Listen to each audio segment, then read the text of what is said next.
All right, y'all. So I'm back with another video. Um, I'm not gonna talk necessarily about the game in an analysis type of deal like I would normally do. I just want to touch on a couple of key parts of the game. So this is gonna be like the shorter video than what I normally would put out. Um, and I gotta be honest with y'all. And I know I've had discussions in the background with some of you. I feel the same way as a lot of y'all do. I really don't like watching the Bulls without Lonzo. I'm just gonna be flat out honest with you. Um, honestly, if Caruso played, I would be able to watch like enthusiastically. But I honestly find myself turning the game off at certain points because I'm just like I can't I can't deal with bullshit, right? I can stomach the bullshit in certain instances, like when Zoe is out there, I can fight through it. But as it is right now, this shit sucks, man. And like I said, I've discussed this with a couple of y'all, in other social media platforms. That this shit fucking sucks. But look, first of all, shout outs to Io. He had a very good double double, 15 and 14. Um, given he had those two costly turnovers at the end of the game against Toronto, I thought it was pretty good that he showed resilience and he went out there and executed down the stretch and he got the game sealing dunk in the late game. Also, shout outs to Vooch. Vooch has been playing a lot better the last 10 games or so. I mean, the last time he had a good stretch, he went back the other way. So we'll see what happens. But I don't know. That man seems to make every pass that ain't made by Lonzo. I don't get it. I believe the stats for him was like 32% and 24% on passes from Lonzo, which is like, you know. But hey, he out there hooping. He looked like the Vooch of old, which is good because I ultimately think they're going for a big fish in a trade with Vooch later. I think they may be trying to go and get Joker. Um, it makes sense, and you're gonna want to send something big back to Denver if that's the case. So you need Vooch playing well, and you need DeMar playing well, because if you do want to make that trade and get the Joker there, because Arturas Karnisovas drafted him, so there's that little link there. I think you definitely need whatever you can to make sure Vooch still looks like Vooch and Demar keeps playing the way that he's been playing. Um, but I just want to make sure I give those guys kudos and credit because I kill them on a regular basis. Well, not Io. I actually don't kill Io on this channel, but Demar I kill a lot on this channel, and Vooch. Zach LaVine didn't play last night, so I'm gonna leave that there. Honestly, let me speak on that. I think they should just sit him for a while. Like at this point, and I know people are concerned about them possibly slipping.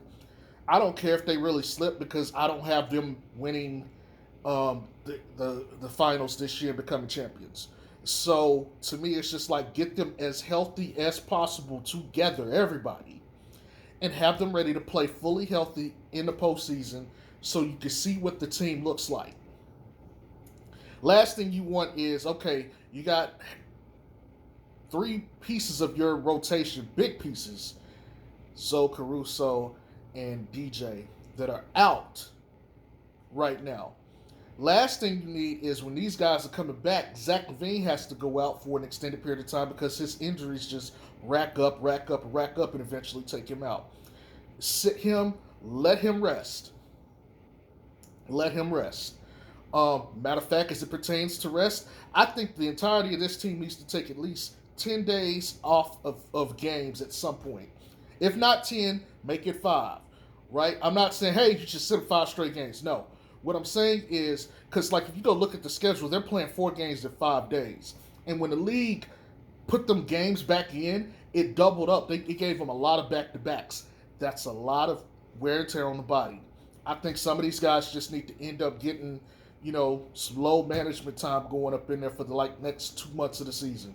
Just find a game here or there where you might have like a 2 day break and just go ahead and give them a low management day and then make it like 3 or 4 days break, and then that way their bodies can recover and they'll be more healthy and fresh going forward. Um, they gave DeMar one, and DeMar's like, I'm not taking another one. They really need to give the entire team some rest time, like literally. And I don't care if people think like, oh, they should play. Look, fuck that. Ultimately, like last year was just to see what they had, which is why they started making moves. This year you got the pieces. Now you still want to see what you got. Next year it's like, okay, we know what we got. We know who we are. Let's go get the other stuff that we need. Let's take off. That's my viewpoint on it. Besides, it'll give some of these guys like Troy Brown Jr., Tony Bradley, Tyler Cook. I don't even know who this Malcolm Hill dude is, but somehow he's on the roster. Let these guys get some run. Hell, let Ayo play because Ayo's going to need to get the minutes. Let Kobe play. Let these guys get some run, flex their muscles, and kind of show you what all they really can do. I'm pretty sure not one of these bench guys, Matt Thomas, one of these bench guys will sit here and be like, oh, I get to play 38 minutes for a game? And I might get to start? Oh, shit, I'm pretty sure none of them going to be like, shit, rest me. They'll be like, hell yeah, I want to play. Especially if they want to get a better contract or potentially get traded, because I know Troy Brown was mentioning trades to get Dennis Schroeder. This is your time to allow these guys to get out there and kind of, do what they can do and let your guys rest. They let them just, be like, hey, man, we appreciate what you've been doing. Go ahead and take a game off. Make sure you're healthy. Get checked out. If you got to go sit in the hyperbolic time chamber for a little bit, sit up in there. Do whatever you need to do. If you need to get, a happy ending or two, go get a happy ending. Come back and be ready to play. Well, if you need the happy ending, leave that alone. But anyway, Robert Kraft. but but yeah, man, it's just let them guys rest. They need it. Especially with the way these games are going. And I know All-Star break is right around the corner, but still, let these guys take that break. Also consider this, for the guys that are out, Caruso, DJ, and Zoe, that break is really just, think of it like them not missing a week of games. So it's actually not a bad thing for them. So really, if you think about it, because Zoe had the surgery yesterday, a week ago, so 8 days ago. That means his time frame is now 5 to 7 weeks. If you want to think about that All-Star break week being less, you're basically saying really 4 to 6 weeks of actual games that he probably will miss. Which, when you think about it like that, it's not that bad. That's basically a month and a half. That's not too bad. Hell, I think LeBron and AD missed that amount of time this year already. So it's not too bad. But that's enough of, I guess, the extra stuff. Look, man, this damn defense. Okay. No Brogdon, no Sabonis, no Turner. So basically, you had like 2 starters and bench guys. And you let someone put up 40 on you? And not just put up 40, but you let them score 115 on you? So, for as good as we like to talk about some of these guys on offense, right? You're essentially giving up 115 points to the Pacers G League team. This team is a bottom 5 defensive team right now. If Zoe and Caruso are not on an all-defensive team this year, we should riot. We should fucking riot.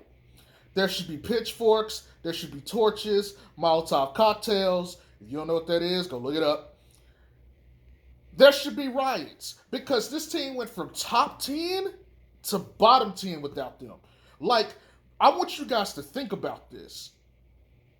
This team is like averaging giving up like 115 plus a game without these guys. Think about this.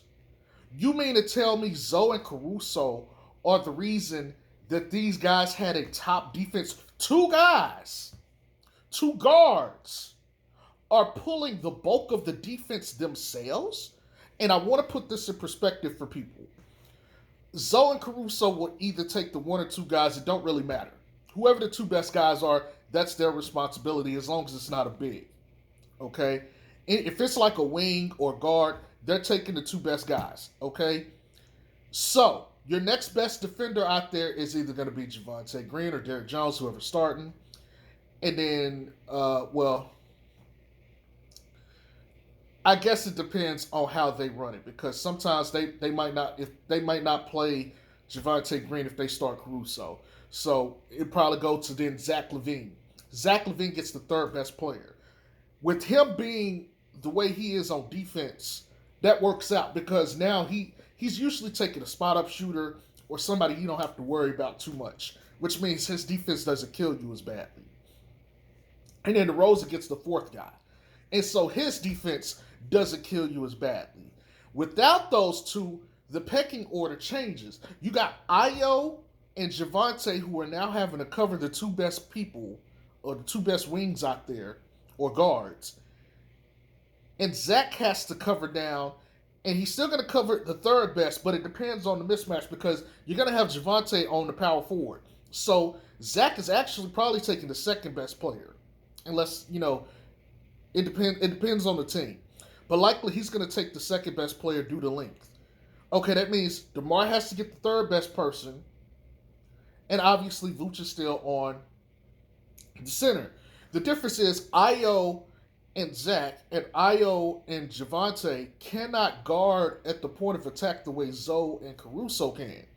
Which means now the defense that you're playing with Vooch is not as sustainable. And he's going to get destroyed. You're going to get free buckets at the rim. Same thing with DeMar. DeMar has to cover down now. DeMar has to be a better on-ball defender. All these guys are playing out of a position that Caruso and Zoe kind of allowed them to be able to do. And I think you're starting to see the effects of it. Yes, this team is going to win games because DeMar, Vooch, and Zach LaVine are still fucking all-stars at the end of the day. Although Vooch isn't this year, all-star level. So those three guys are going to win you games, right? We can all agree that those guys are talented enough to win you games. So you're going to still win games on the offensive end, just purely based on talent. It's kind of like the Lakers. They purely got too much offensive talent to not be able to win some games. But you're still inviting yourself to be beaten by other teams that have equal or near amount of talent.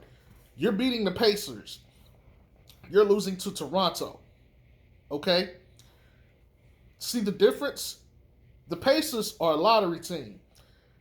Toronto is a play-in to like 7, 8 seed team. Okay? That's the difference. When we were number one, while we were healthy, I should say, not number one. While we were healthy, we weren't able to beat a team like Golden State. Although we weren't fully healthy when we played them either time. We haven't played Phoenix yet, but it's coming. There are teams out there that we have struggled to beat who are good teams, frankly. And that's even fully healthy. Without Zoe and Caruso and the damage that they used to do, or the damage prevention, we're not in the same category. We have to play perfect offensively and at least provide something on defense to win games, even against teams that we should clearly be better than. My issue,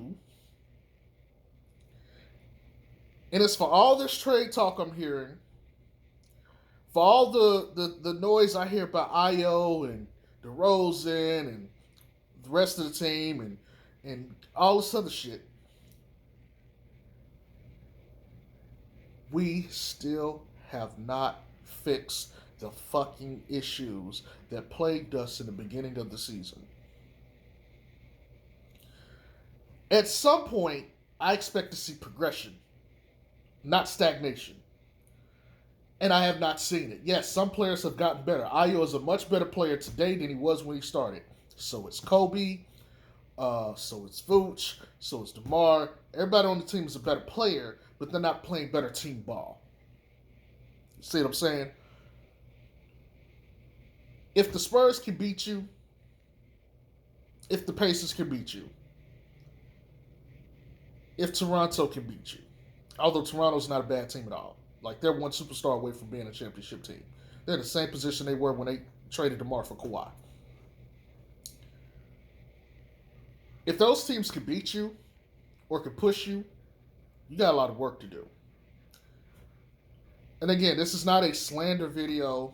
This is not to talk down on certain players on the team. This is an entire team issue. That means the toppest guy to the lowest guy, from the whoever you consider the best to whoever you consider the worst. This is a team-wide issue because this team should be way better defensively than this. I don't mind them slipping. If they slipped and was like 15-18, okay, fine. I have no issue with that. But two guys go, and let me throw God, I brain fart right now. Derrick Jones. Let me throw DJ in there. If these three guys are the cause for you to have a good defense or sustainable defense, your defense ain't good. It's just not. It's just not. You need to be able to play team defense. Even if Toronto is missing Pascal, they still can play very good defense at a high level. Even if they're missing Pascal, Van Vliet, and probably Scotty Barnes, they're still playing defense at a high level. Okay? You might say, well, their offense might suffer a little bit. Yeah, but they got the pieces to make it work. Okay? Our team does not. And I want us to be in a better place where we can sit here, we can comfortably watch this team and say, okay, we know they're going to play solid defense and they're going to bring it on offense. I'm not saying that I want them to be like the greatest defensive team and the greatest offensive team. If they could, great. But they got all the weapons for offense. And they got all the talent and skills for the defensive end. They just need to play it. Like I said, I'm not asking for world breakers on defense. But without Zoe Caruso, can we get a top 15 defense like right in the middle of the pack? That's all I'm asking. If we can get that consistently from this team, then when you get Zoe Caruso and Derrick Jones back, our defense is going to shoot up. But we need these guys to play better on defense. No reason why we should be down. It's 118 and 115, the final some odd seconds of the game. And you got to have Ayo isolate on the top and drive to the basket to get a dunk to seal the game with the last couple seconds in the game. Against the Pacers, who are missing three of their best players. If they had those three guys and this happened, I wouldn't have an issue. But literally, it's Holiday, Karis LeVert, and Duarte, they rookie.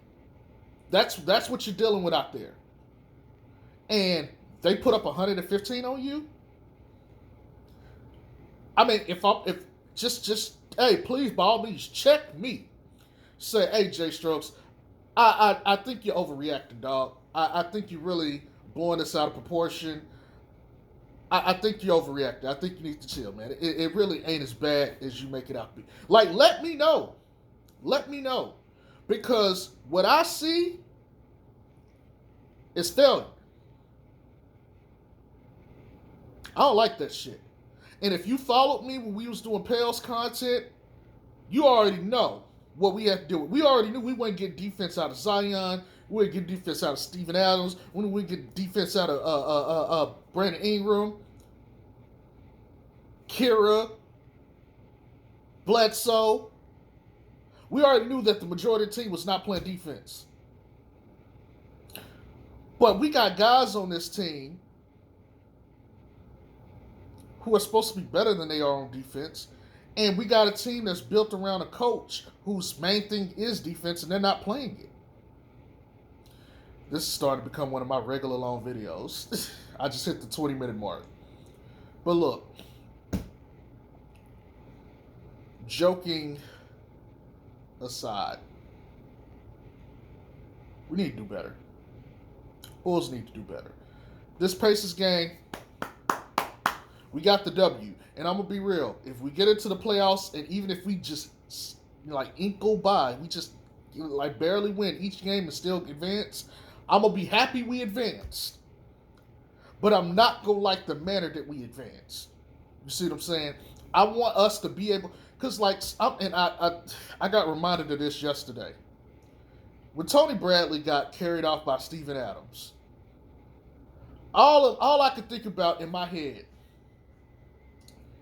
and C-Dub, I'm not gonna say your full name. If you know who you are, if you see this, you can comment, because we had this conversation yesterday. All I could think about was Memphis is a team of real niggas. Them some real ass niggas, cause they ready for war. You do anything, Josh like, I'm ready to go. I got hands, son. And the rest of the team is like, we got our guy back. What's up? We don't care who you are. We don't care what you've accomplished. You play us, we fucking y'all up. Tony Bradley gets carried off, and I'm like, that is representative of this team, man. Talented, but soft as shit. And I just can't, I can at least say this about the Pelicans last year. The Pelicans may not have been very good, but they was not soft. They was not soft. This team this year, they're very good, but it's something to be said when you go into a playoff series with a team, you're like, oh, them cats soft, man. You know what? I'm going to say this and I'm going to leave it there. I'm a Mavs fan. I'm going to tell you a series, and y'all probably already know which one I'm talking about without me saying it. But we had to play the Baron Davis, Steven Jackson Golden State Warriors, and they beat us. That was what happened. That is exactly what happened. They came in and said, yeah, they got dirt, but them niggas soft, man. We whoop all their asses. And that's what they did. And I don't want to see the Bulls going, Bulls look like a team that go get the number 1 seed and run up against, the wrong team, like Miami, and they'd be like, y'all pussy, man, watch this. And they go just beat them. And not even just kindly beat them, beat the snot off of them. That's what I feel like with this Bulls team. And like I said, I got reminded of this with the conversation I had with C-Dub about, Memphis and that game with oh, God. Every time I see Tony Bradley, that shit pisses me off. But anyway, look, let me get off of here. Y'all have a good one. Peace. Let me know your thoughts.